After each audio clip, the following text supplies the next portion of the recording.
رب اشرح لي صدري ويسر لي أمري واحلل عقدة من لساني يفقهوا قولي. الحمد لله الذي شرفنا بذكر الميلاد والصلاة والسلام على حبيبه قرة العين والفؤاد وعلى آله وأصحابه أجمعين. أما بعد فأعوذ بالله من الشيطان الرجيم. بسم الله الرحمن الرحيم. وما أرسلناك إلا رحمة للعالمين. صدق الله العظيم وصدق رسوله النبي الكريم الأمين. إن الله وملائكته يصلون على النبي يا أيها الذين آمنوا صلوا عليه وسلموا تسليما. الصلاة والسلام عليك يا سيدي يا رسول الله وعلى آلك وصحابك يا حبيب الله. مولاي صل وسلم دائما ابدا على حبيبك خير الخلق كلهم. منزه عن شريك في محاسنه فجوهر الحسن فيه غير منقسم. يا أكرم الخلق مالي من ألوذ به سواك عند حلول الحادث العممي. رب صل وسلم دائما ابدا على حبيبك خير الخلق كلهم.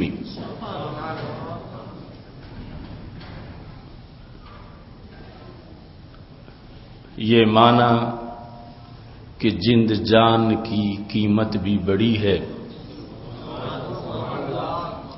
یہ معنی کہ جند جان کی قیمت بھی بڑی ہے، مگر اس سے بھی بڑھ کے ہے میرے ایمان کی قیمت. حق گوئی کی راہوں میں یہ جان جو نکلی،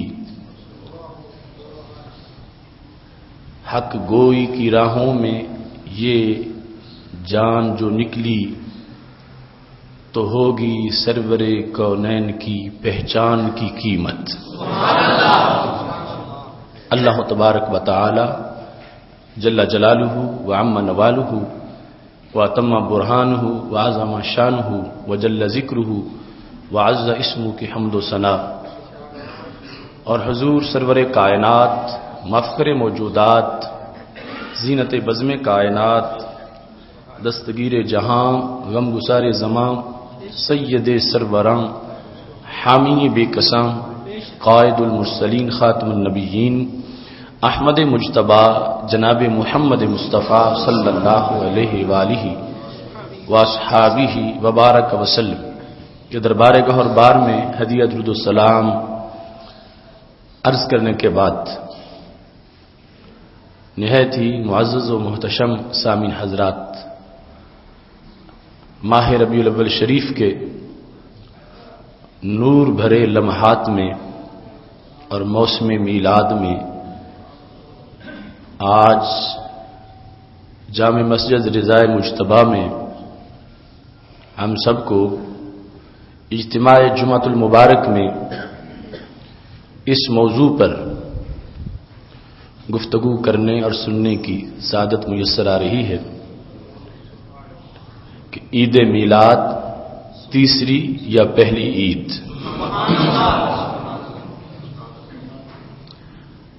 کروڑوں بار اللہ کا شکر ہے کہ جس نے ہمیں اپنے محبوب صلی اللہ علیہ وسلم کی غلامی کا شرف عطا فرمایا.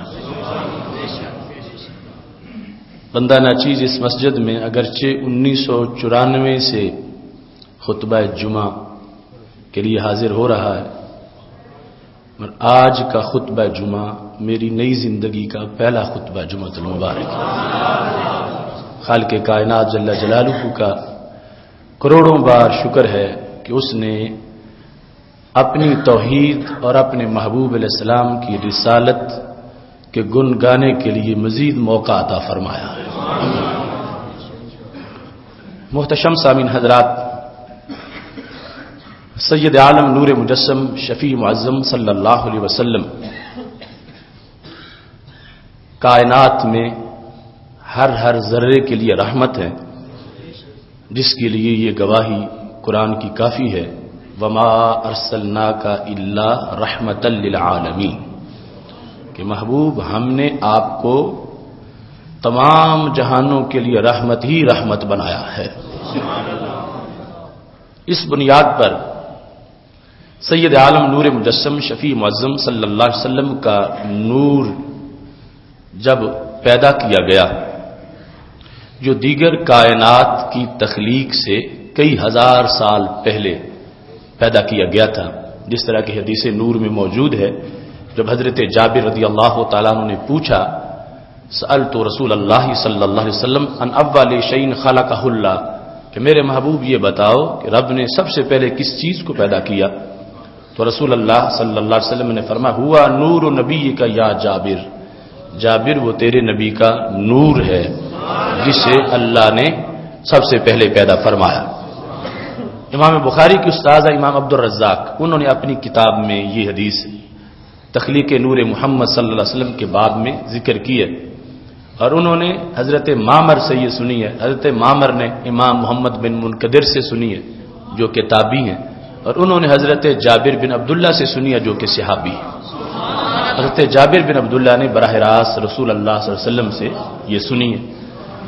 تو ہر چیز سے پہلے جب رسول اللہ صلی اللہ علیہ وسلم کا نور پیدا کیا گیا تو آپ کے نور کے ظہور سے پہلے، ظہور 12 ربیع الاول شریف کو ہوا، جتنی صدیاں گزری ہیں ان میں بھی جہاں جہاں چمک تھی، چاندنی تھی، وہ اجالا ہمارے نبی علیہ السلام کے نور کا تھا، اور بعد ظہور کے پوری کائنات میں ہر طرف رحمت مزید عام ہو گئی ظہور کی وجہ سے۔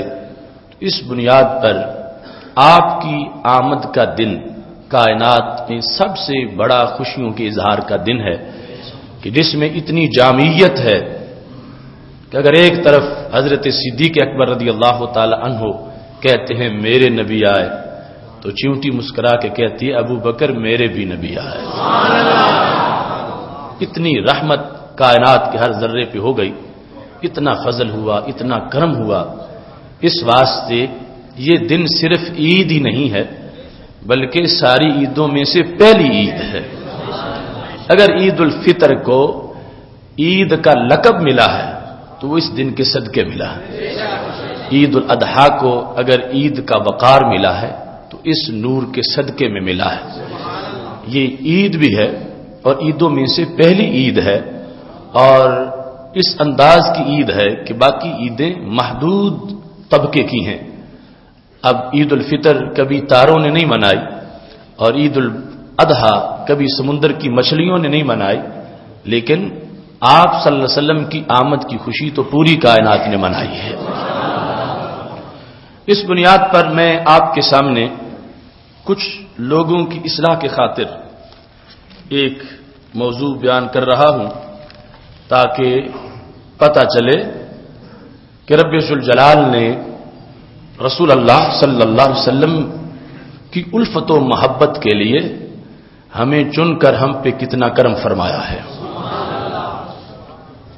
آج اس عید کو عید کہنے پر بھی کچھ لوگوں کا اعتراض ہے، اس عید پر صدقہ و خیرات کرنے پر بھی اعتراض ہے، اس کا جشن منانے پر بھی اعتراض ہے، اس کے جھنڈے لگانے پر بھی اعتراض ہے لوگوں کو۔ اس عید والے دن کچھ لوگوں کو یہ بھی اعتراض ہے کہ تم نے یہ تیسری عید بنا لی ہے۔ تو میں صرف ان لوگوں کو آئینہ دکھانے کے لیے ایک تاریخ ان کے سامنے پیش کرنا چاہتا ہوں کہ اگر دل میں بغض نبی نہ ہو تو پھر اس دن کو عید کہنے میں کوئی رکاوٹ نہیں ہے۔ یہ میرے پاس ایک پوری فائل ہے جو میں نے 24 ذو الحج 1430 ہجری، ابھی جو گزشتہ ہجری سال تھا، اور 11 دسمبر 2009 یہ جو سال گزرا ہے قریب والا، جمعہ کا دن تھا، رات 9 بجے سلطان بن عبد العزیز جو بیرون ملک علاج کی خاطر گیا ہوا تھا، جو اس وقت شاہ عبداللہ کے بعد ولی عہد ہے، وہ واپس آیا. اس کی آمد پر حکومت کی طرف سے جشن منانے کا حکم دیا گیا، اور اس سلسلہ میں میلاد کا اہتمام ہم اتنا نہیں کرتے جتنا مختلف طریقوں سے اس کی آمد پر جشن کا اہتمام کیا گیا اور اس کو عید کے ساتھ تعبیر کیا گیا. اور صرف عید ہی نہیں کہا گیا، کہا عید الفطر اور عید الاضحیٰ کے بعد آج کا دن ہماری تیسری عید ہے. یہاں لوگ کہتے ہیں کہ تیسری کہاں سے آ گئی، جو ہمارے نزدیک پہلی ہے. لیکن صورتحال اگر دیکھی جائے گی، جو لفظ ہم نبی علیہ السلام کے بارے میں بولیں شان کے، جو اللہ نے دی ہوئی شانیں ہیں، تو وہ مفتی و ملا اعتراض کرتے ہیں. وہی لفظ ایک فاسق و فاجر انسان اس کے بارے میں بولے گئے تو مفتی گونگے بن کے بیٹھے رہے، کوئی فتویٰ متحرک نہ ہوا. اور ایسے ایسے کالم اور وہ لقب دیے گئے کہ جو نبی علیہ السلام سے نیچے کسی کے ہیں ہی نہیں، سرکار کے لقب ہیں. وہ القاب، وہ بینر، وہ جھنڈے، وہ جلسے، وہ جلوس، اور اس انداز کے وہاں پر استقبالیے پورے ملک کے لیے آرڈر کہ جشن کا سما ہے اور یہ عید منائی جائے، یہ سب کچھ ہوتا رہا. اور اس کے باوجود اس پر تحسین کی گئی کہ ایسا ملک جسے لوگ کہتے ہیں کہ وہاں شریعت نافذ ہے، اس میں کوئی غیر شرعی کام نہیں ہوتا.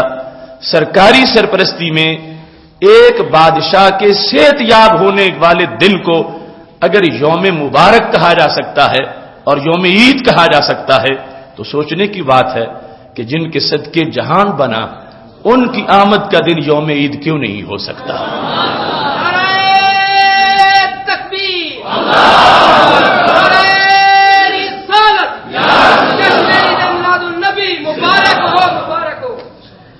اس سلسلہ میں یہ چند باتیں جو بطور خاص عرض کرنا چاہتا ہوں. یہ المدینہ اخبار کا ایڈیشن اور اشاعت 2 محرم کی جو ہے 1431 ہجری میں، اس میں سعودی فوج کے اہم بریگیڈیئر کا جو کالم چھپا، اس میں کہا گیا وَإِنْ التَّاسِعَةِ مِنْ مَسَاءِ هَذَا الْيَوْمِ الْمُبَارَكِ حَدَتِ الْأَنْوَارِ کہ جب 9 بجے تھے جمعے والے دن. کون سا دن؟ جو یوم مبارک ہے جس کو برکتیں دی گئیں. تو 9 بجتے ہی نور طلوع ہوا. کب؟ جب طیارے کا دروازہ کھلا اور اندر سے سلطان بن عبد العزیز باہر نکلا.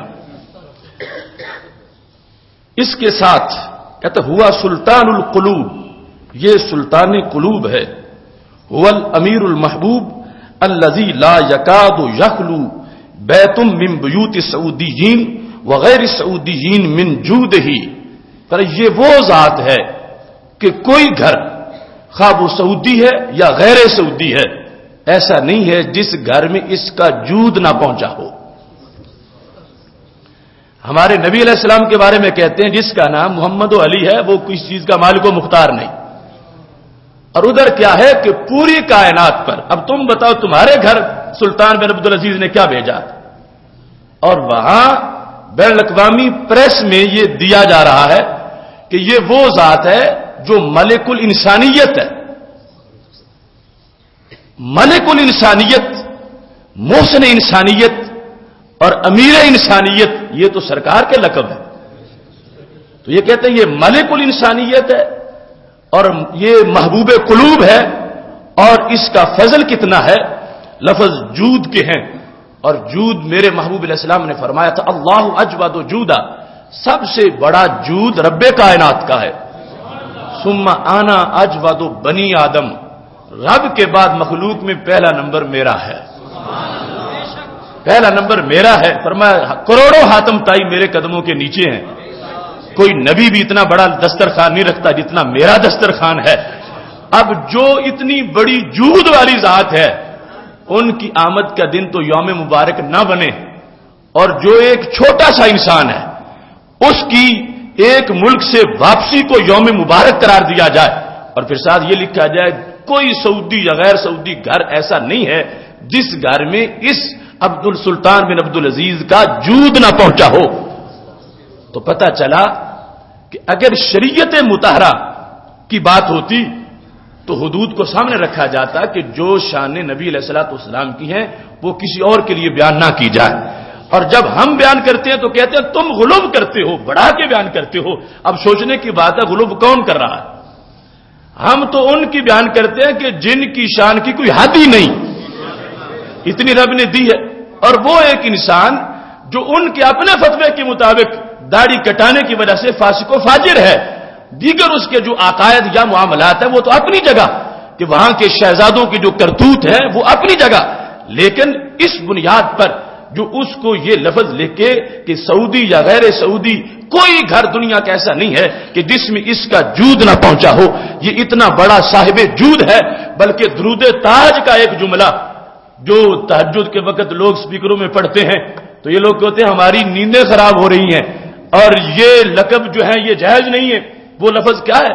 صاحب الجود والکرم منبع العلم والحلم والحکم وبارک وسلم۔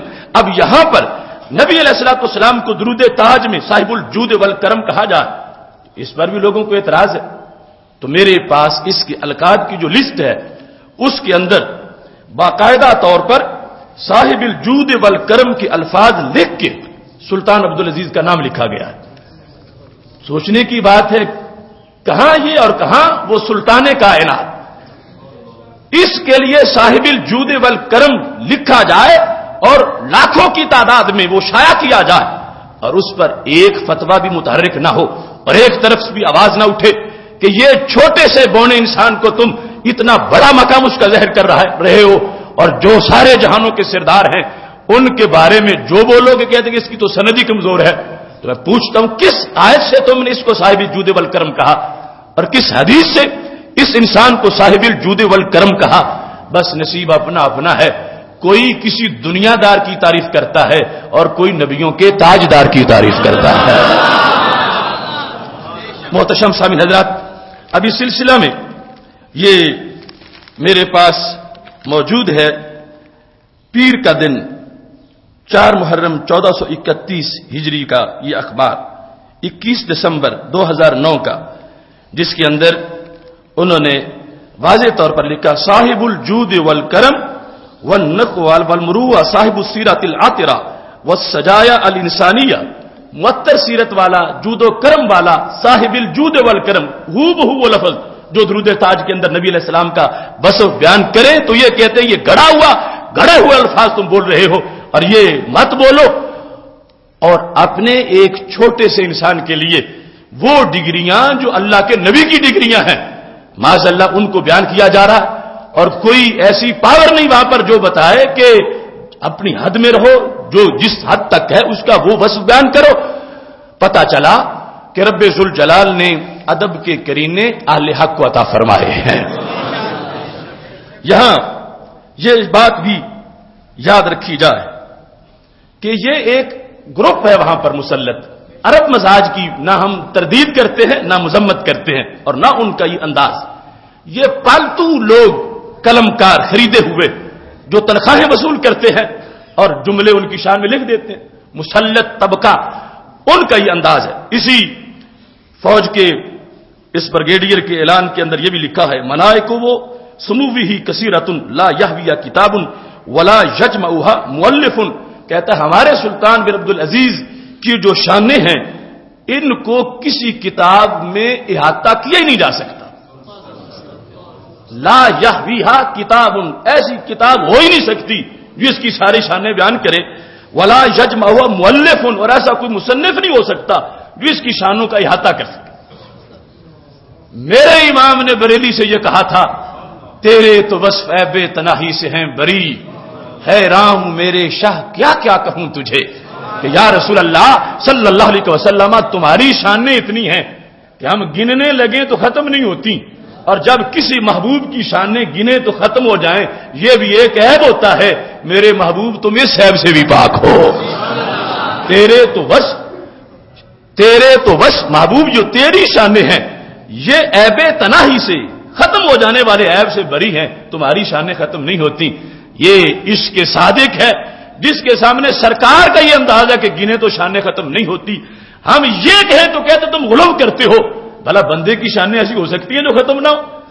ہمیں یہ تانا دیتے ہیں کہ تم اللہ کے نبی کو یہ کہہ کے کہ تمہاری شانیں ختم نہیں ہوتی تم غلو کر رہے ہو۔ تو میں پوچھتا ہوں تمہیں ڈگری کس نے دی ہے کہ تمہیں سلطان بن عبدالعزیز جو ابھی ولی عہد ہے اس کی شانوں کا جو انداز ہے تو جو حکمران ہے اس کا تمہارے نزدیک انداز کیا ہوگا؟ کہتے لا یجمع کتاب ولا یجمع مؤلف، کوئی مؤلف ایسا کر ہی نہیں سکتا کہ جو ساری شانوں کا احاطہ کر سکے، اتنی شانیں رب نے اس بندے کو عطا فرمائی ہیں۔ تو پتہ چلا بیان میں احتیاط بھی اللہ نے آل حق کو عطا فرمائی ہے۔ محترم سامعین حضرات، یہاں آج جس وقت کوئی ضیافت میلاد پکا لے، میلاد کے دن کوئی سبیل لگا لے، تو ہم نے لاہور میں اشتہار چھپے دیکھے کہ یہ سب بدعات ہیں، کہاں سبیل، کہاں یہ لنگر، یہ کہاں سے ثابت ہے؟ تو میں ان لوگوں کو ریمائنڈر بھیج رہا ہوں 14 دسمبر 2009 کا المدینہ اخبار جو ہے اس میں ایک بڑی سرخی لگی ہوئی تھی اور ساتھ کچھ لوگوں کی تصویریں تھیں۔ سجون مکہ تطلق سرح اول دفعہ من سجناء الحق تنفیذا للامر السامی، کہتے ہیں کہ چونکہ سلطان بن عبدالعزیز صحت یاب ہو گیا ہے لہذا مکہ شریف کے جیلوں سے قیدیوں کو رہائی دی جا رہی ہے، اور پہلا جو اس سلسلے میں گروپ تھا اس کو باہر نکال کے تصویریں شائع کی کہ چونکہ رب نے فضل بڑا کیا ہے، ہمارے بادشاہ کو صحت مل گئی ہے، لہذا ہم اس کا جشن منانے کے لیے کچھ قیدیوں کی سزا معاف کر کے ان کو آزادی دے رہے ہیں۔ تو پتہ چلا جس کے ساتھ پیار ہو اس کے ساتھ محبت کے اظہار کے طریقے خود آ جاتے ہیں۔ اب بادشاہ ہے اور وظیفہ خار لوگ ہیں اور وہ یہ چاہتے ہیں کہ پتہ چلے ہم تمہارے ہمدرد ہیں، اور حکم خود حکومت دے رہی ہے کہ چونکہ دن بڑا عظیم ہے اس دن کی یاد میں کام عظیم ہونے چاہیے، لہذا جیلوں سے قیدیوں کو اس نام پر چھٹی دے دی جائے، آزاد کر دیا جائے کہ یاد رکھنا یہ سال کا بڑا عظیم دن ہے کہ تمہارا بادشاہ وہ ملک سے باہر بیمار تھا، صحت مند ہو کے واپس آ گیا ہے، لہذا یہ دن معمولی دن نہیں، یہ دن مبارک دن ہے۔ اور آگے عید کا لفظ بھی اس بارے میں بولا گیا ہے، جب میں بیان کرتا ہوں تو میں یہی کہہ سکتا ہوں کہ وہ دن جس دن مکہ شریف کی جیلوں کے قیدی رہا ہو اس بنیاد پر کہ ہمارا ایک بندہ صحت یاب ہوا ہے تو قیدی رہا کرو، تو جس دن رب نے جہنمیوں کو جہنم سے نکالنے کی نویز سنائی تھی اور محبوب علیہ الصلوۃ والسلام کو دنیا میں بھیج کر ابر کرم برسایا تھا، پھر اس دن سے چڑ کیوں ہے؟ ہمارا یہ اعتراض نہیں کہ انہوں نے یہ کیوں کیا، ہمارا یہ اعتراض ہے کہ محبوب کے میلاد پر ماتم کیوں کرتے ہیں؟ بادشاہ صحت مند ہو کے آ گیا تو کیا کیا انداز گھر لیے کہ جیلوں سے جہاں اندازے کے مطابق زیر زمین جیلیں جو اقوام متحدہ کی رسائی سے بھی دور ہیں، بچے 15 سال کے بند کیے گئے تھے، اب صدی عمر ہونے والی ہے ان کی، ابھی تک کسی کو خبر نہیں کہ ان کا حال کیا ہے۔ وہ مقامات اور پھر وہاں پر اب اس بنیاد پر اپنے اظہار محبت کے لیے سندیشے دیے جا رہے ہیں، اور یہ واضح کہ بتایا جا رہا ہے کہ چونکہ رب کا انعام بڑا ہوا ہے تو اللہ کے انعام پر خوشی کا اظہار کرنا چاہیے، تو خوشی کا اظہار جیسے سبحان اللہ کرنے سے ہوتا ہے، الحمدللہ کرنے سے ہوتا ہے، ایسے کسی دکھی کی مدد کر دینے سے بھی ہوتا ہے۔ لہذا جیل سے قیدی نکال دیے جائیں تو خوشی ہو جائے گی۔ تو ہم پوچھنے کا حق رکھتے ہیں یہ کس آیت میں ہے کہ کوئی بندہ صحت یاب ہو جائے تو جیل کے قیدی آزاد کرنے چاہیے؟ یہ کس حدیث میں ہے کہ اگر نائب سلطنت جو ہے وہ صحت یاب ہو جائے تو پھر جیل سے قیدیوں کو آزاد کر دینا چاہیے؟ اور اگر حدیث میں نہیں ہے تو تم نے خود گڑھا ہے، اور اگر خود گڑھا ہے اپنے ایک بادشاہ کی محبت کے لیے تو جو سارے جہانوں کے بادشاہ ہیں ان کی محبت کا بھی اہتمام ہونا چاہیے. یہاں یہ بات بھی قابل غور ہے. 14 دسمبر 2009 کو ایک بڑا اشتہار، چونکہ روزانہ فل سائز پورے صفحے کے اشتہار آتے رہے، اور ایک بڑا اشتہار یہ وہ تمہارے سامنے موجود ہے. اس کے اندر یہ جو لائن لگی ہوئی ہے، یہ شعر بڑا قابل غور ہے. پورا قصیدہ لکھا گیا ہے. اس شعر کے اندر کیا کہا گیا؟ تباشری یا دار غنا بالالحان اليوم ثالث عید من بعد عیدین. اے سعودی عرب کی سرزمین خوش ہو جا. کیوں؟ فرمایا آج ہماری 2 عیدوں کے بعد تیسری عید ہے. ثالث عید بعد عیدین. عیدین کیا؟ فطر اور اضحیٰ. اور تیسری کون؟ سلطان بن عبدالعزیز کی صحت کا دن. اور اتنا واضح قصیدہ جو قومی اخبارات میں چھایا کیا گیا، اشتہار دیے گئے، نیچے نام لکھے ہیں کہ جو گورنروں کی طرف سے، جو مختلف ان کے عہدیدار ہیں ان کی طرف سے اشتہار دیے جا رہے ہیں. اور کیا کہا جا رہا ہے کہ یہ دن کون سا دن ہے؟ الیوم ثالث عید من بعد عیدین. 2 عیدوں کے بعد یہ ثالث عید ہے. ایک تو یہاں جو ان کے چیلے ان سے پوچھو کہ یہ کس آیت میں آیا ہے کہ کوئی بندہ صحت یاب ہو جائے تو وہ دن عید ہوتا ہے؟ اور پھر یہ جو تم تانے دیتے ہو کہ تم نے تیسری بحث کہاں سے بنائی، میں کہتا ہوں ظالموں یا اپنوں سے پوچھو انہوں نے تیسری کہاں سے بنائی. ہم تو پہلی ماننے والے ہیں. ثالث عید، تیسری عید بعد عیدین. دعویٰ یہ ہے شریعت نافذ ہے اور ہمارے لیے وہ حجت ہے. کہتے ہیں جیسے وہ کریں ویسے تم بھی کرو. تو وہ تو اپنے ایک انسان کے صحت یاب ہونے والے دن کو عید کہہ رہے ہیں اور سرکاری زبان کہہ رہی ہے. کوئی چھپا ہوا کسی حجرے میں نہیں کہہ رہا. علل اعلان اس ملک میں یہ اشتہار چھاپے جا رہے ہیں، لگائے جا رہے ہیں کہ ہمارا یہ عید کا دن ہے. اور کون سی عید ہے؟ تیسری عید ہے. اب اسلام کے اندر تیسری عید انہوں نے خود بنائی ہوئی ہے. پوچھتے ہی ہم سے ہے کہ تیسری کہاں سے آ گئی. ہم کہتے ہیں ہمارے بارے میں غلط فہمی میں نہ رہنا، ہم تیسری والے نہیں، ہم تو پہلی ماننے والے ہیں.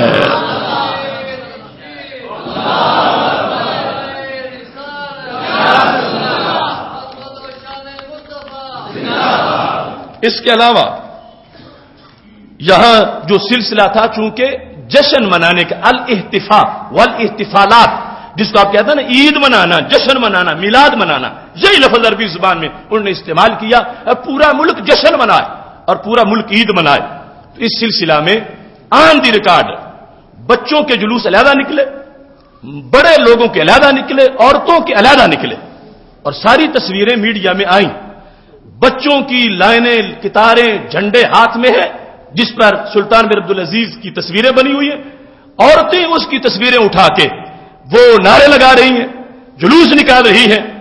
ہے زمین سعودی عرب کی جہاں پابندی ہے کہ کوئی بندہ نبی کا جھنڈا لے کے نہ چلے اور کوئی بندہ سرکار کا کسی شاہراہ پہ نعرہ نہ لگائے. اگر 4 بھی اکٹھے ہو جائیں گے فوراً ان کو گرفتار کر لیا جائے گا. کیا قبضہ ہوا میرے نبی کے دیش پر ان لوگوں کا کہ جن کے صدقے جہان بنا ہے.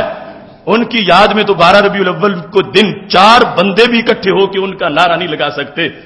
اور جو بحری ڈاکو مسلط ہو گئے ان کا ایک بندہ صحت یاب ہوا تو آرڈر دے دیا گیا کہ سارے تم جلوس نکالو، جشن مناؤ. آخر یہ ہو رہا ہے تو وہاں کی شریعت خاموش کیوں ہے؟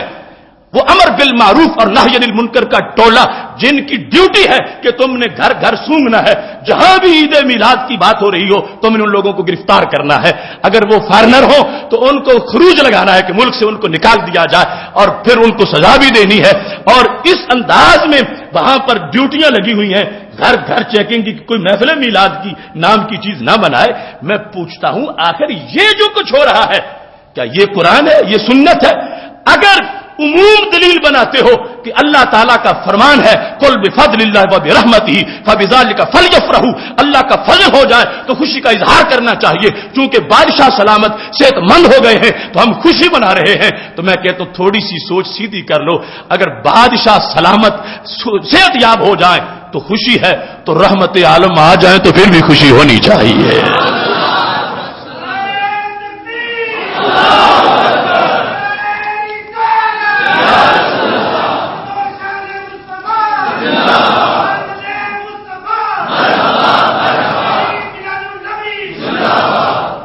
اس میں جو انہوں نے پوری کوریج کا احاطہ کیا کہ کیا کیا ریاض شہر میں کیا گیا تھا جب ابھی اس نے آنا تھا، اس سے پہلے جو سائن بورڈ لگائے گئے اور جو جھنڈیاں لگائی گئیں، جو جھنڈے لگائے گئے، تو انہوں نے لکھا تستقبلوا ولی العہد، ولی عہد کا استقبال کیا جائے گا. کون کرے گا؟ کہتے ہیں 2000 سائن بورڈ ریاض میں لگائے گئے اور 30,000 جھنڈے نصب کر دیے گئے.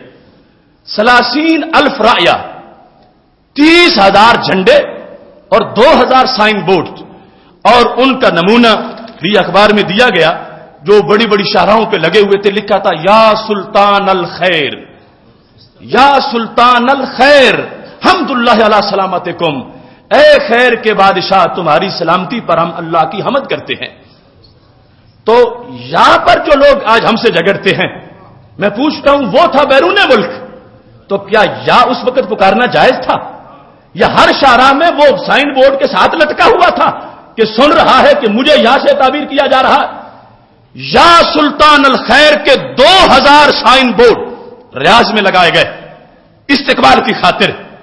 قسمت اپنی اپنی ہے، کوئی اسے سلطان کہتے ہیں اور کوئی دلوں کے محبوب مدینے کے سلطان کو سلطان کہتے ہیں. کیا جواز ہے اس انسان کو کہ جسے پتہ نہیں ایک پل کا بھی، اس کو یا سلطان الخیر کے اس کے بورڈ ریاض میں لگ گئے، ابھی وہ کہیں برطانیہ میں ہے، امریکہ میں ہے، یا سلطان الخیر کہہ کے اسے پکارا جا رہا ہے. لیکن اگر آج وہاں ہی کوئی بندہ کھڑا ہو کے سرکار کے سامنے کہ یا سلطان الخیر، تو کہے گے تم تو شرک کر رہے ہو. کوئی آزما کے دیکھ لے. یا سلطان الخیر اگر مکہ شریف میں کوئی کہتا ہے میرے نبی یا سلطان الخیر، تو تم ان کو سلطان الخیر نہیں کہہ سکتے، یا سے تعبیر نہیں کر سکتے. کیا ضابطے ان لوگوں نے بنا لیے؟ اپنے چھوٹے چھوٹوں کو سرکار کی شانوں کے لقب دے دیں، اور محبوب علیہ السلام کے بارے میں اتنی پابندیاں، اتنی سختیاں کہ شریعت اس کی اجازت نہیں دیتی جو تم کہتے ہو، شریعت یہ مانتی نہیں جو تم کہتے ہو. یہ وہ گندی سوچ تھی جنہوں نے کہہ دیا تھا کہ معاذ اللہ کا نبی تو اتنا بھی فائدہ نہیں دیتا جتنا ہمارا ڈنڈا فائدہ دیتا. اپنے اس کو یا سلطان الخیر کے بورڈ لگے، آنسو نکلتے ہیں دل سے کہ میرے محبوب کا دیس عرب، وہاں پر بونے بونے لوگوں کو یا سلطان الخیر کہا جائے اور سارے جہانوں کے تاجدار کو کہنا جرم قرار پائے. اس پر ساری پابندیاں ہیں، فتوے ہیں، اور ہاتھ اٹھا کے دعا مانگنے پر سامنے محبوب علیہ الصلوۃ والسلام کے 5 سال کی سزا قید کی مل جائے. یہ ظلم و ستم کب تک آخر جاری رہے گا؟ شورش کاشمیری حضرت سیدہ فاطمہ رضی اللہ تعالی عنہا کی قبر پہ گیا، دھول اڑ رہی تھی تو کہہ بیٹھا اسلام اپنے مولد و منشا میں اجنبی، تیرا غضب کہاں ہے اے رب ذوالجلال؟ جہاں سے اسلام چلا تھا وہیں پردیسی ہو گیا ہے. کہاں ہے تیرا رب؟ رب تیرا غضب کہاں ہے؟ تو کب نازل کرے گا اس کو؟ ستم بالائے ستم سید عالم نور مجسم شفیع معظم صلی اللہ علیہ وسلم کی ولادت باسعادت کی خوشی میں لنگر جن گھروں میں پکے ان کے ویزے کینسل ہو جائیں، اقامے معطل ہو جائیں، اور دوسری طرف سلطان بن عبدالعزیز جس وقت واپس آئے تو اونٹ ذبح کر کے جشن منایا جائے. اخبارات میں باقاعدہ تذکرہ کیا گیا کہ چونکہ ہمارے سلطان کو اللہ نے صحت دی ہے لہذا اونٹ ذبح کیا جائے گا، اونٹ ذبح کیے جائیں گے ہزاروں کی تعداد میں، اور پھر اس کے ساتھ ساتھ ایسے منصوبے شروع کیے جائیں گے کہ جو یاد رہے کہ یہ دن ایسا دن تھا. آئندہ قوموں میں وہ بلڈنگیں بنائی جائیں گی جس سے پتا چلے گا کہ اس دن اللہ نے ہمارے سلطان کو فتح اور اس کو صحت عطا فرمائی تھی. اس سلسلہ میں بڑی لمبی چوڑی داستان ان اخبارات میں شائع کی گئی اور یہ آیا کہ 12 ملین ریال سلطان بن عبدالعزیز کی سلامتی پر اللہ کے نام پہ دیے جا رہے ہیں. سلطان بن عبدالعزیز کی آمد پر 12 ملین ریال یہ پہلا ایک فنڈ مختص کیا گیا کہ اس سے کچھ ایسے مراکز بنائے جائیں گے جس میں ہمیشہ یاد تازہ رہے گی کہ یہ اس دن بنائے گئے تھے اور وقف کیا گیا تھا جس دن ہمارے بادشاہ کو اللہ نے صحت عطا فرمائی. اب ان باتوں میں سے ہم ایک بھی کر لیں تو ہم شرک کی فتوے سے نہیں بچتے.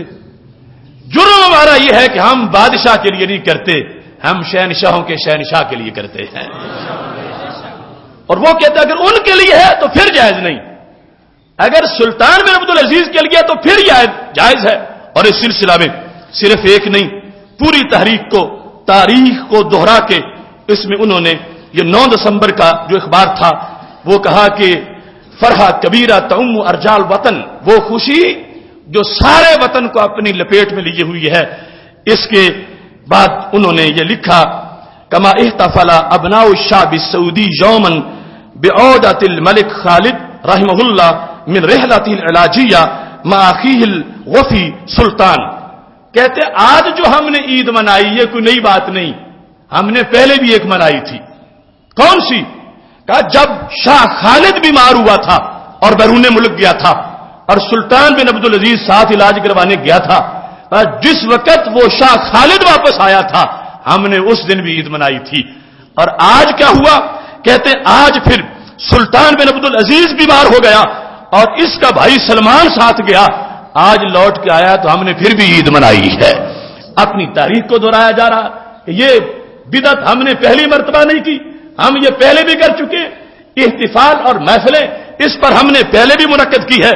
کما احتفل ابناء الشعب السعودی یوما بعودۃ الملک خالد رحمہ اللہ. کہتے ہیں خالد جب آیا تھا کہاں سے؟ من رحلۃ العلاجیہ، اپنے علاج والے سفر سے، مع اخیہ الوفی سلطان بن عبدالعزیز کی ہمراہ واپس آیا تھا. ہم نے اس وقت بھی جشن منایا تھا، عام تقریبات کا انعقاد کیا تھا. کہتے ہیں آج پھر تاریخ اپنے آپ کو دوہرا رہی ہے کہ وہ سلطان بن عبدالعزیز جو اس وقت بھائی کا علاج کروانے گیا تھا، آج اس کے ساتھ سلمان اس کا علاج کروا کے واپس آ رہا ہے تو سعودی قوم پھر ایک مرتبہ جشن اور عید منا رہی ہے. وضاحتیں ایک بات ان سے مواخذہ کے لیے کافی ہے. شریعت مطہرہ کی باتیں کرنے والوں کہ ہمارے پاس صرف قرآن و سنت ہے اور ہم قرآن و سنت کے دائی ہیں اور قرآن و سنت کی ہماری حکومت ہے، تو پھر یہ ثابت کرو قرآن و سنت سے. اور اگر ثابت کرو گے تو پھر دلیل ہماری لینی پڑے گی، اس کے بغیر ثابت نہیں ہوگا. یہ کہو کہ اللہ کہتا ہے فضل و رحمت ہو تو خوشی کا اظہار کرو، تو ہم نے کوئی جرم نہیں کیا، خوشی کا اظہار کیا.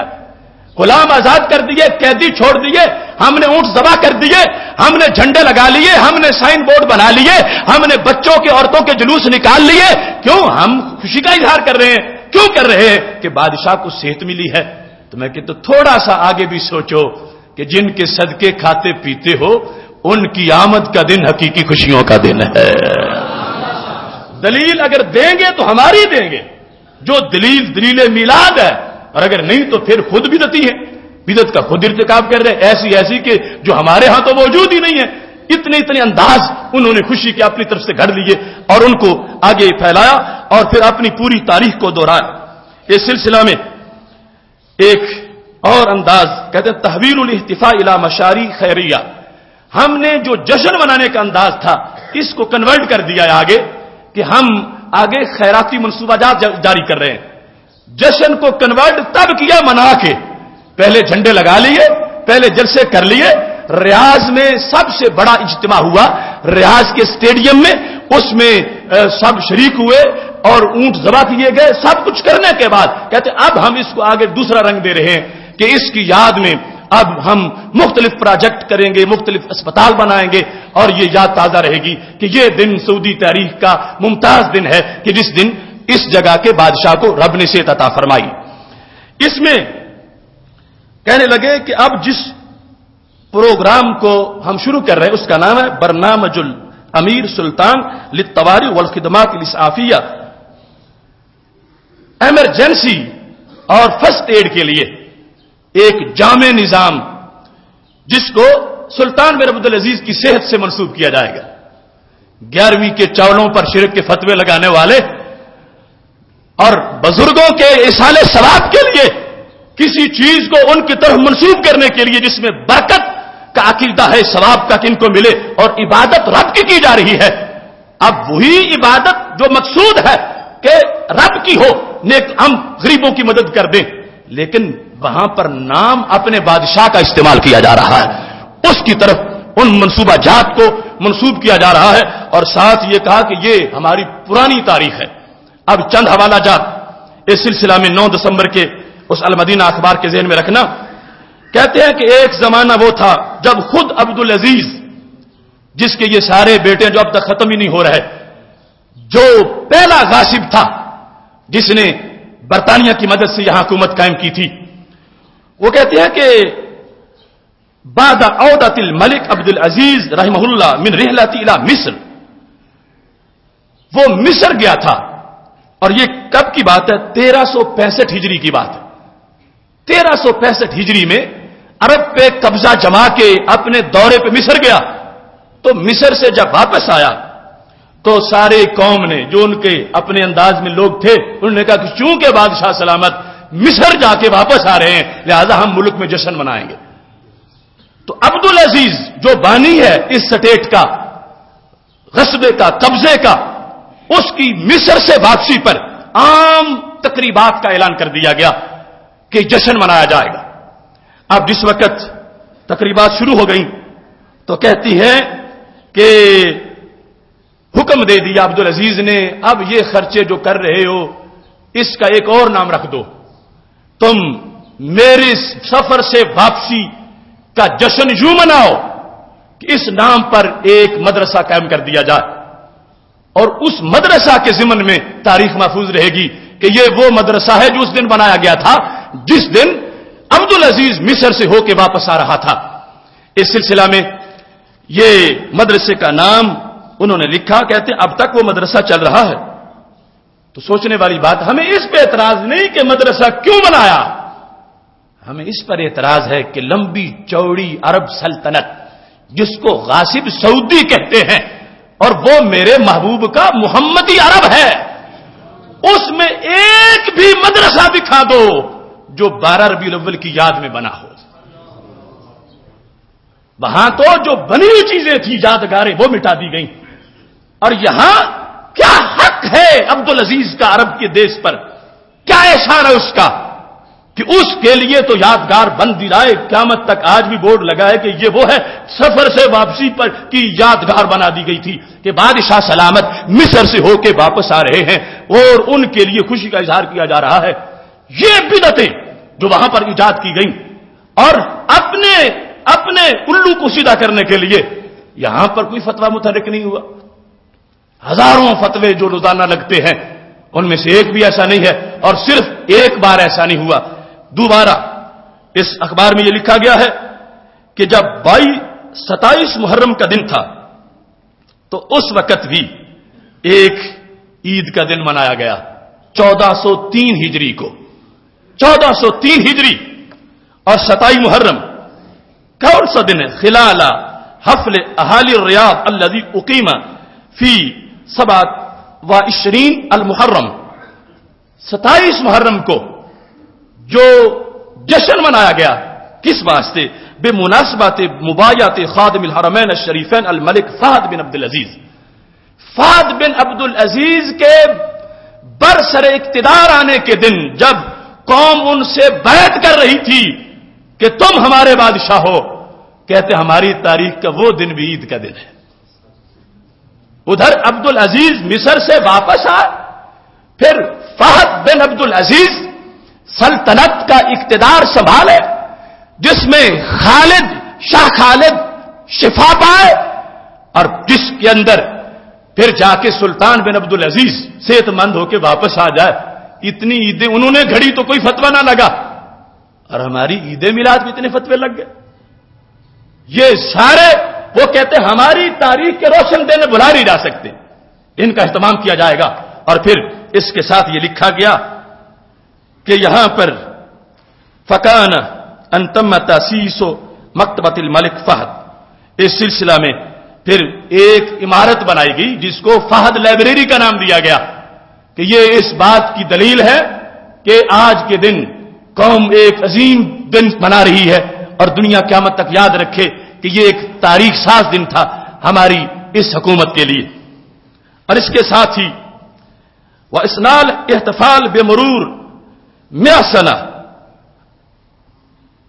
علی تاسیس المملکۃ فی الخامس من شوال عام 1412 کہتے ہیں کہ دوسرا ایک دن تھا، وہ کون سا دن تھا جس کو ہم نے عید منائی؟ کہتے ہیں جب ہماری سعودی حکومت کو 100 سال پورے ہو گئے، 100 سال، 1 سینچری ہو گئی تو ہم نے عید منائی۔ وہ دن کون سا تھا؟ کہتے ہیں وہ دن شوال کی 5 تاریخ تھی اور 1419 1419 ہجری کا دن تھا۔ 1419 ہجری جب سعودی حکومت کو 1 صدی پوری ہو گئی تو اس کو ملک میں عام عید کا دن قرار دے دیا گیا، اس کی محفلیں منعقد کی گئیں، اس کے جلسے کیے گئے، اس کی عام ریلیاں نکالی گئی کہ 1 صدی ہمیں ہو گئی ہے۔ اب بات پوچھنے کی ہے 1 صدی مکمل ہونے پر ان جلسوں کا جواز کس آیت میں دیا گیا، کس حدیث میں کہا گیا؟ گولڈن جوبلی منائی جائے، سلور جوبلی منائی جائے، یہ کس جگہ حکم دیا گیا ہے؟ یہاں سارے ضابطے چھوڑ کر اپنی طرف سے ان چیزوں کو لے لیا گیا اور اس آیت کا سہارا لیتے ہوئے کہ اللہ کا شکر ادا کرنا ہے کیونکہ اس نے فضل بڑا کیا، ہمیں سلطنت ملی ہے، حکمرانی ملی ہے اور 100 سال پورا ہو گیا ہے، تو ہمیں اس پر بھی اللہ کا شکر ادا کرنا ہے کہ اگرچہ آج حکومت نہیں ملی، 100 سال پہلے ملی تھی، تو ہم آج شکر ادا کر رہے ہیں۔ ان کے لیے 100 سال پہلے والی نعمت آج بھی تازہ ہے اور ہم عید میلاد مناتے ہیں، کہتے ہیں کیا نبی اس سال پیدا ہوئے تھے کہ تم جلسے منا رہے ہو؟ وہ تو بہت پہلے پیدا ہوئے، خوشی تھی تو اس دن کی تھی۔ تو میں نے کہا نہیں، قدر کی رات اس رمضان میں بھی آتی ہے تو 1000 مہینے سے بہتر ہے، حالانکہ قرآن تو کافی پہلے اتر گیا تھا۔ اس واسطے جس وقت ہمارے نبی علیہ السلام دنیا میں تشریف لائے وہ وقت آج بھی کروڑوں لیلۃ القدر سے افضل ہے، جب بھی آئے گا اس میں برکت ہوگی، اور اپنے لیے خود بھی مان رہے ہیں کہ 100 سال پہلے کا دن آج بھی ہمارے لیے بڑا دن ہے، اس واسطے کہ اس وقت ہمارے لیے نعمتوں کا نزول ہوا تھا۔ رب نے ہمیں ایسی بدعتوں سے بچایا ہے، ہم نے ان کا جشن منایا ہے جن کی شان کو رب نے قرآن میں بیان فرمایا ہے۔ یہ تاریخی حوالہ جات میں تمہارے سامنے پوری ذمہ داری سے عرض کر رہا ہوں، صرف یہ ایک شیشہ دکھانا لوگوں کو مقصود ہے، ہاتھ دھو کے ہمارے پیچھے پڑے ہوئے کہ یہ بھی بدعت ہے، یہ بھی بدعت ہے، یہ بھی بدعت ہے، یہ یوم میلاد، یہ جلسے، یہ جلوس، یہ محفلیں۔ میں کہتا ہوں اپنے گھر کا تو کی خبر لو جس پر تمہیں فخر ہے کہ صرف پوری دنیا میں وہاں اسلام نافذ ہے، تو وہاں خلاف اسلام کرتوت کیوں ہو رہے ہیں؟ اور اتنے کہ سرکاری سرپرستی میں خود سرکار کر رہی ہے، خود حکومت کر رہی ہے، اور پھر یہ فتوے کیوں نہیں متحرک ہوتے؟ آج کے فتاوا دیکھ لو، میرے پاس سارے ان کے حوالے موجود ہیں۔ پوچھا گیا حیات کبار علماء سے، جو بڑا بورڈ ہے وہاں پر، کیا 15 شعبان والی رات کو کوئی تقریب کرنی چاہیے؟ تو کہتے ہیں نہیں، بدعت ہے۔ شب برات جس کو تم کہتے ہو کہ بدعت ہے، بدعت ہے، ایسی راتوں کو سونا چاہیے، مسجدوں میں جاگنا، یہ ایسی رات کا اہتمام کرنا یہ صحیح نہیں ہے۔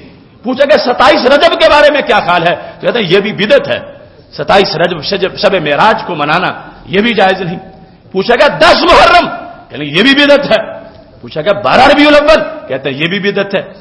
ادھر تو ہر چیز ہی بدعت ہے اور ادھر ہر چیز ہی شریعت ہے۔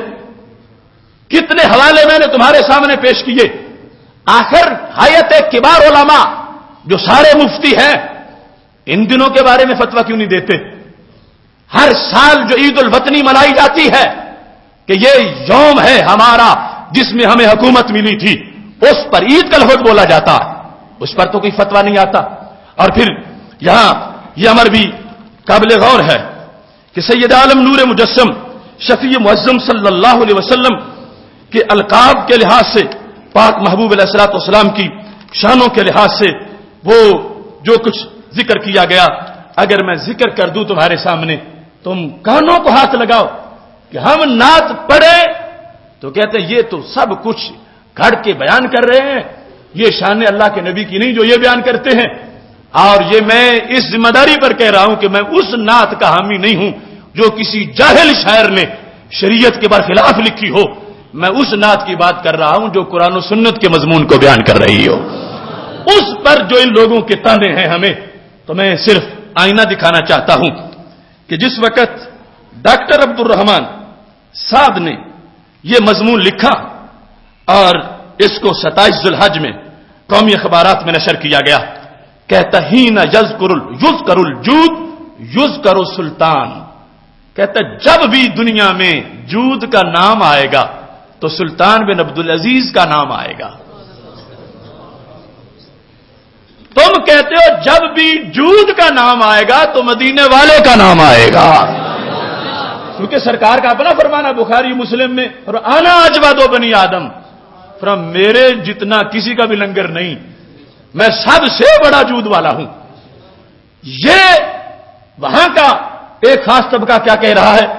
ہینا یذکر الجود یذکر سلطان وہینا یذکر الکرم یذکر سلطان، جب بھی کرم کی بات ہوگی تو سلطان بن عبدالعزیز کی بات ہوگی.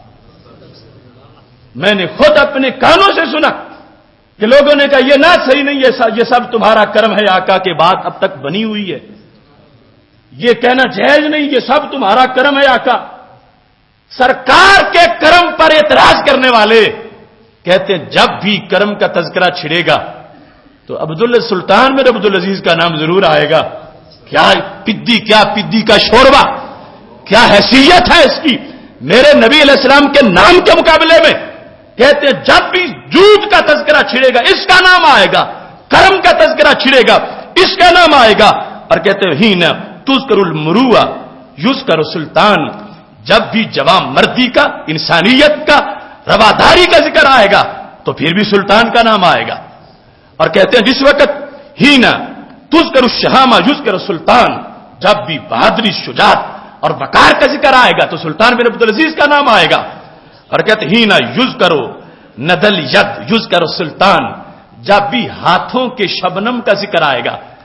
ندا ید کہتے ہیں کسی کی سخاوت کو ہاتھوں کا دینا، کہ جب بھی ہاتھوں کے دینے کی بات آئے گی تو سلطان بن عبدالعزیز کو یاد ضرور کیا جائے گا. قسمت ماری گئی ان لوگوں کی.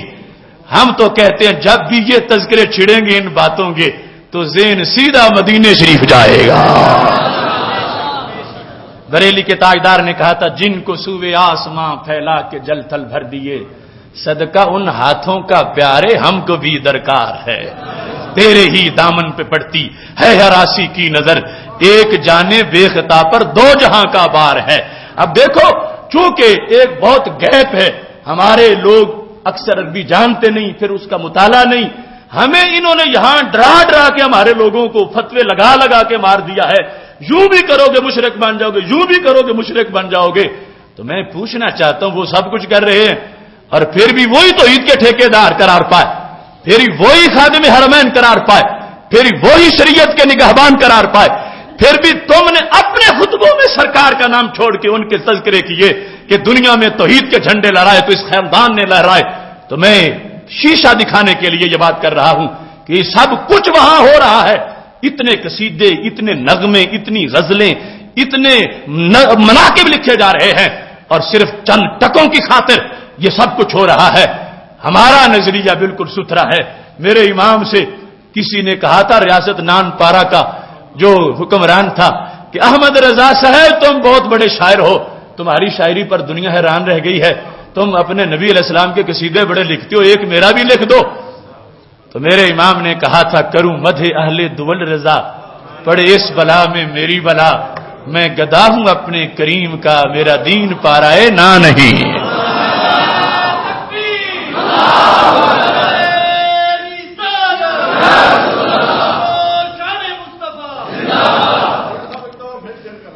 اب دیکھ لو کیا یہ اعلی حضرت نے نان پارا ریاست کا جو حکمران تھا اس کی اس خواہش کے جواب میں کہا کہ میرے لیے بھی ایک نظم لکھ دو. تم کبھی کہتے وہ سوئے لالا زار پھرتے ہیں اور تیرے دن بہار پھرتے ہیں. تم جو انداز تمہاری شاعری کا ہے، سب سے اولا و اعلی ہمارا نبی، سب سے بالا و والا ہمارا نبی، اس پر میرے لیے بھی قصیدہ لکھ دو. تو اعلی حضرت نے کھری کھری سنا دی. میں کروں مدح اہل دول رضا کہ دولت والوں کی میں تعریف کروں، پڑے اس بلا میں میری بلا. فرمایا میں ایسے کہ میری بلا بھی ادھر نہیں جائے گی. میں گدا ہوں اپنے کریم کا، میرا دین پارائے نان نہیں. وہ نان پارا ریاست کا نام تھا، تو آپ نے پارائے نان روٹی کا ٹکڑا. فرمایا روٹی کا ٹکڑا میرا دین نہیں، اللہ کے نبی کے ٹکڑوں پہ پلنے والا ہو.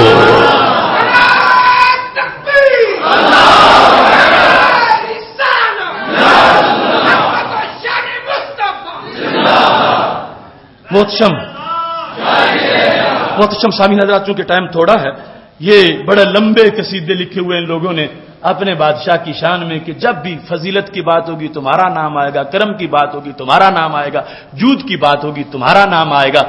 ان کے نزدیک ہر چیز جا کے وہاں ختم ہوتی ہے اور ہماری ہر سوچ جا کے مدینہ شریف میں قرار پکڑتی ہے. محتشم سامعین حضرات، اس نے خود لکھا، ڈاکٹر عبد الرحمان سعد نے، کہتا ہے کہ ہمارا پورا دیش عید منا رہا ہے، جشن منا رہا ہے. وہم ینحرون الابل، اونٹ ذبح کر رہے ہیں. ویحملون الصور، اور تصویریں اٹھا کے پھر رہے ہیں. والاعلام، جھنڈے اٹھائے ہوئے ہیں. کیوں؟ للامیر سلطان، اور یہ سلطان انسانیت جو ہے اس کی یاد میں سب کچھ یہ کیا جا رہا ہے. یہ صورتحال تھی. صرف ایک موقع کا منظر میں نے آپ کے سامنے پیش کیا، اور یہاں پر ان لوگوں نے جو لمبے چوڑے مزید اپنی محبتوں کے دعوے کیے وہ طویل مضمون ہے. لیکن اب اس پر ایک تبصرہ وہاں کے ایک عاشق کا وہ بھی سنا دوں. اگر ہر طرح کے لوگ رہتے ہیں، اگر ان کے ہیں تو ہمارے بھی وہاں پر ہیں. تو یہ المدینہ کا، یہ چونکہ سامنے تصویر تھی اس پر میں نے لگایا ہوا، یہ اس کے اندر اس نے اپنی ویب سائٹ کا بھی نمبر دیا، عبداللہ فراج الشریف، پورا اپنا ایڈریس دیا ہے، ویب سائٹ دی ہے. اس نے مضمون لکھا ہے، کہتا ہے عام جدید و ارہاب و فکری یتجدد. یہ محرم شروع ہوا تو کہتا ہے نیا سال آ گیا اور نئی فکری دہشت گرد بھی آ گئی. ارہاب کہتے ہیں دہشت گردی کو، ایک وہ ہے نا جو دھماکوں والے کرتے ہیں، تو کہتا ہے ارہاب و فکری یتجدد. کہتا ہے کچھ فکری دہشت گرد ہیں، سوچ والے، وہ فکری دہشت گرد ہیں. کچھ دہشت گرد ہیں دھماکوں والے، اور کچھ دہشت گرد ہیں فتوے لگا کر دہشت گردی پھیلانے والے، فکری دہشت گردی.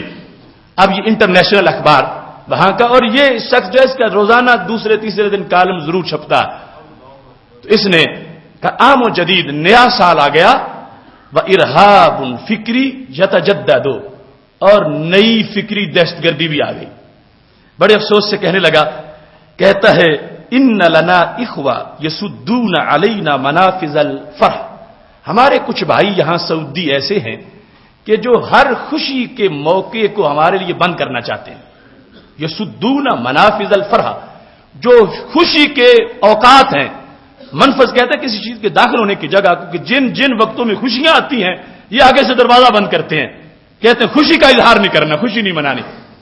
پھر ولو کان بعودۃ ذکر حفص اقام اللہ لنا به دولا وجعل منا امة واحدة تؤسس للدنيا كلها حضارة تفيد منها ازمانا على وهو حدث ہجرت سیدی رسول اللہ صلی اللہ علیہ وسلم. کہتا ہے ہر خوشی کا جشن منانے سے ہمیں روکتے ہیں، اگرچہ وہ خوشی کون سی ہو. کہتا ہے اگرچہ وہ خوشی اس دن کی یاد میں ہو جس دن رب نے اسلام کو سٹیٹ عطا کی تھی. کون سا دن؟ پورا جس سے ساری تہذیبوں کو چاندنی ملی. کہتا ہے وہ دن جب مکہ شریف سے چل کے میرے نبی مدینہ شریف پہنچے تھے. حد سو ہجرہ، ہجرت کا ایونٹ جو تھا، جب ہجرت کی تھی نبی علیہ السلام نے، چونکہ مکہ شریف میں سٹیٹ نہیں بن سکی مدینہ شریف پہنچے ہیں تو سٹیٹ بن گئی ہے. تو کہتا ہے کچھ لوگ ایسے یہاں پر احمق ہیں کہ جب سال ہجرہ نیا آتا ہے ہم جشن مناتے ہیں, اور کہتا ہے سارا عالم اسلامی جشن مناتا ہے کہ نیا سال ہجری شروع ہو گیا. جشن کیوں مناتے ہیں؟ کہ یہ وہ دن ہے جس میں اللہ نے اسلام کو عروج دیا. اب اسلام سٹیٹ بن گیا, مدینہ شریف میں سلطنت بن گئی, اور یہاں سے پھر دین ہر طرف پھیلا, پوری دنیا میں رونقیں لگ گئیں. یہ دن عید سے کم دن نہیں ہے. ہم جب یہ دن مناتے ہیں تو کچھ لوگ اس خوشی سے بھی ہمیں روکنے والے ہیں. اب اس کا ایک سوچنے کا انداز, یہ عربوں کے اندر, میں خود ایسی تقریبات میں شریک رہا ہوں کہ نئے ہجری سال کے آغاز پر جشن مناتے ہیں, اور اس اخبار کے اس تراشے کے اندر انہوں نے یہ لکھا ہے وحاظی ذکر التی تنعش النفوس ویحتفی بہا عالمنا الاسلامی, کہ یہ نئے ہجری سال کا جو دن ہوتا ہے نا پہلا, ہم صرف سعودی عرب میں نہیں, یہ پورا اسلامی جہان اس کو مناتا ہے. عالم اسلامی اس دن پر احتفالات کرتا ہے, تقاریب کرتا ہے کہ نیا ہجرت کا سال ہے, ہجرت نیا سال ہجری شروع ہو گیا, یکم محرم والا جو دن ہے. ہم اس پر سارے عالم اسلام میں خوشی کا اس لیے اظہار کرتے ہیں اس دن کی یاد میں جب بچیاں طلال بدر علینا پڑھ کے استقبال کر رہی تھی میرے نبی علیہ الصلوۃ والسلام کا. وہ خوشی ہے کہ چونکہ اس دن جو ہے, اگرچہ اس دن سب کچھ نہیں ہوا تھا, ابھی سلطنت بنی تھی, پھر مضبوطی آئی تھی, پھر بدر میں ڈنکے بجائے تھے, اور پھر احد کے بعد خندق میں ان کے چھکے چھڑائے تھے مشرکوں کے, اور پھر ہر اذا جاء نصر اللہ والفتح والی آیت نازل ہو گئی کہ اب ہر طرف اللہ نے اسلام کو غلبہ عطا فرما دیا ہے. لیکن چونکہ یہ درمیان کا ایک اہم مرحلہ تھا تو عرب دنیا عالم اسلام کہتا ہے اس کو ہم عید سمجھتے ہیں. اور عید کیسی؟ بڑے عجیب لفظ لکھے, کہنے لگے اتنی بڑی عید ہے ان یفرحوا بعود الذکر لہجرات نبیہم صلی اللہ علیہ وسلم کل عام, مسلمانوں کو چاہیے ہر سال نبی علیہ السلام کی ہجرت والے دن خوشی کا اظہار کریں. کس طرح؟ کہتے ہیں یہ خوشی اتنی بڑی خوشی ہے کہ کسی لحاظ سے بھی فطر اور اضحیٰ سے کم خوشی نہیں ہے.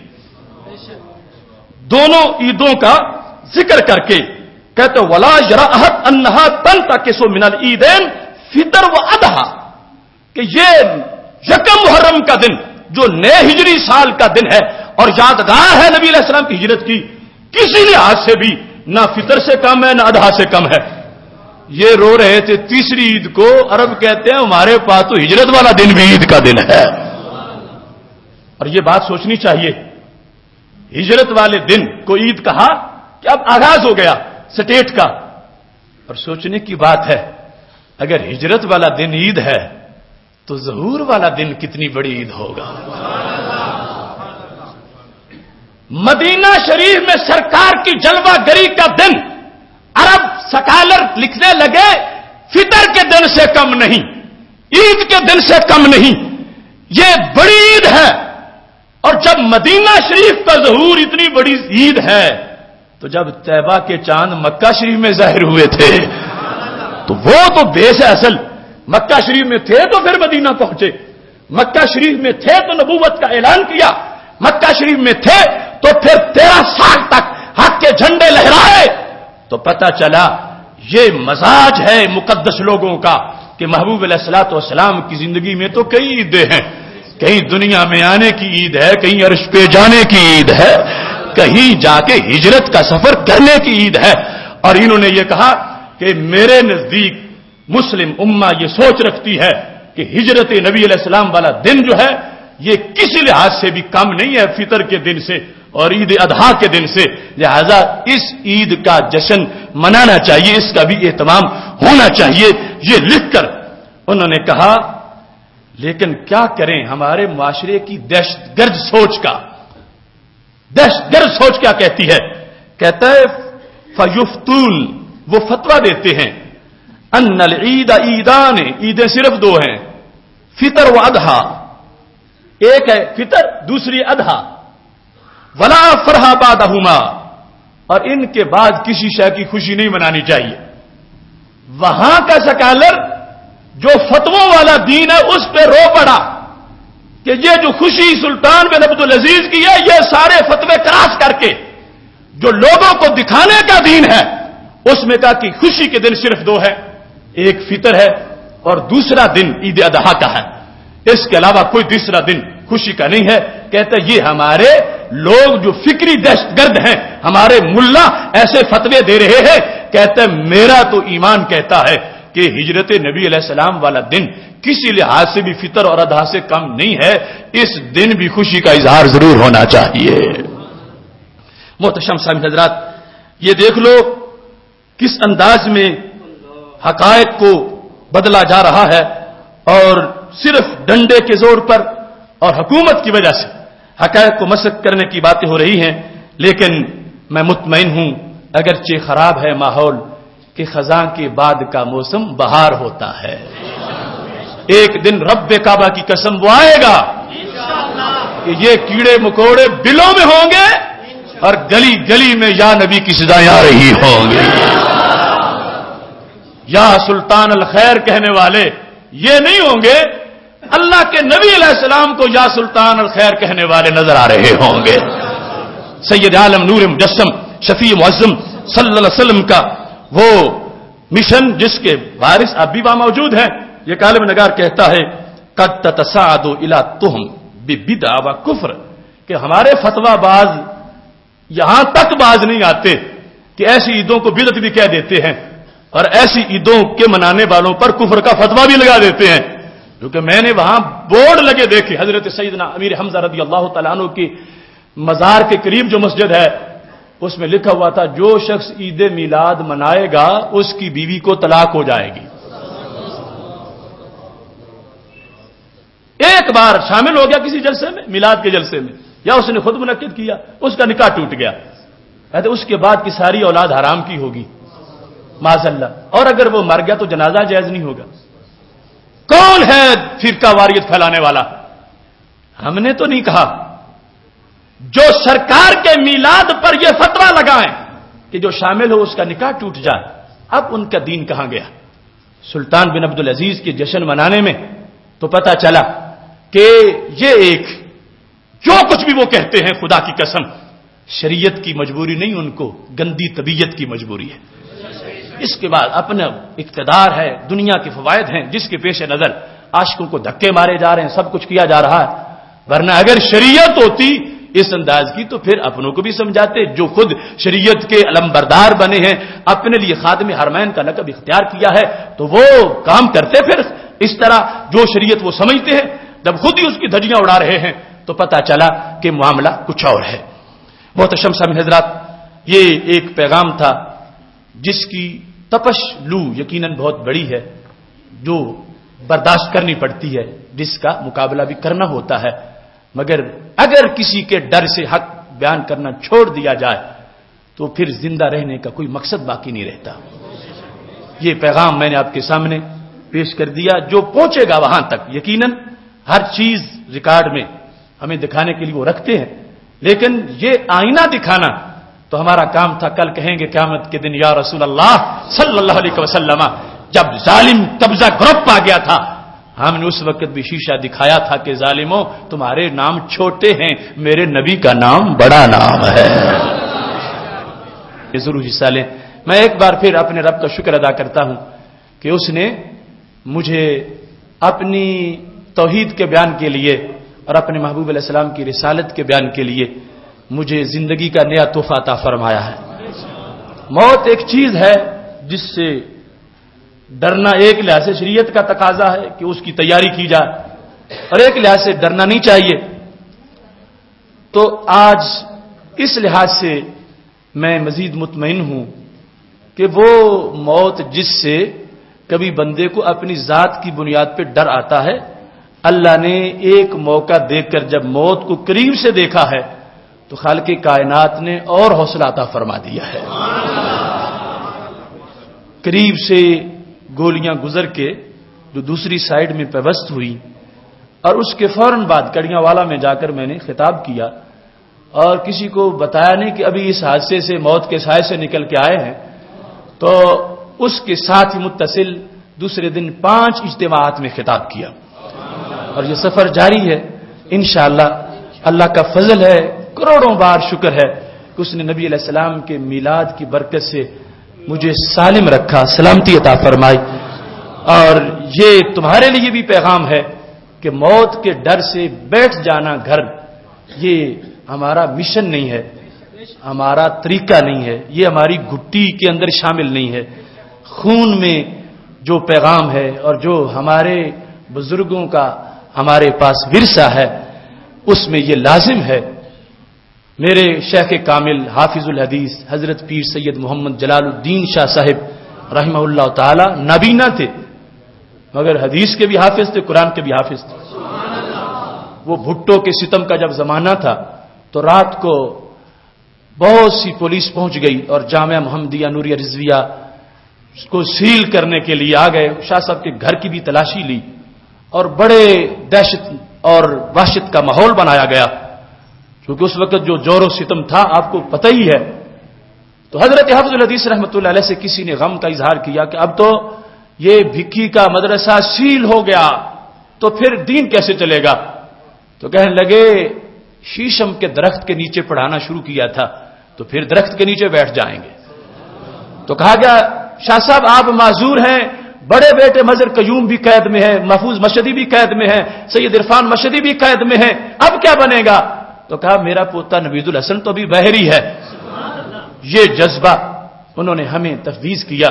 وہ امام برحق جس کو امام شاہ احمد نورانی کہا جاتا ہے، جنہوں نے گڑی خیرو کے لاک اپ میں جب بھٹو نے قید کر دیا تھا اور سب سے سخت ترین سزا تھی، اس میں بھی جب باہر نکلے تو کہا شکر ہے کہ اللہ نے مجھے اپنے دین کی خدمت کا موقع عطا فرمایا ہے. ہمارے مشائخ، ہمارے اساتذہ، ان کا دیا ہوا یہ سبق ہے کہ جان اور ایمان کا جب مقابلہ ہو جائے تو ایمان میں نقصان آئے تو پھر نقصان ہے. جان کا نقصان تھوڑا نقصان ہے، ایمان کا نقصان بڑا نقصان ہے. اگر ایمان بچانے کے لیے جان چلی جائے تو یہ وہ سودا ہے جو قبول کر لینا چاہیے. اس واسطے انشاءاللہ ہم یہ سفر اپنا جاری رکھیں گے. یہ کسی کی بھول ہے کہ ہم گھر میں بیٹھ جائیں یا اذان پڑھنا چھوڑ دیں، آواز بلند کرنا چھوڑ دیں. نہیں، یہ مشن جاری رہے گا. اگر ہم واقعی کم حوصلہ ہوتے محبت میں، مرض بڑھنے سے پہلے ہی دعا تبدیل کر لیتے. تمہیں ان موسموں کی کہاں خبر ہوتی اگر ہم بھی گھٹن کے خوف سے آب و ہوا تبدیل کر لیتے. یہ ایک تسلسل ہے، انشاءاللہ جب تک بدن میں جان ہے جاری رہے گا. دعا ہے اللہ خدمت دین کا زیادہ سے زیادہ موقع عطا فرمائے. وآخر دعوانا الحمدللہ رب العالمین.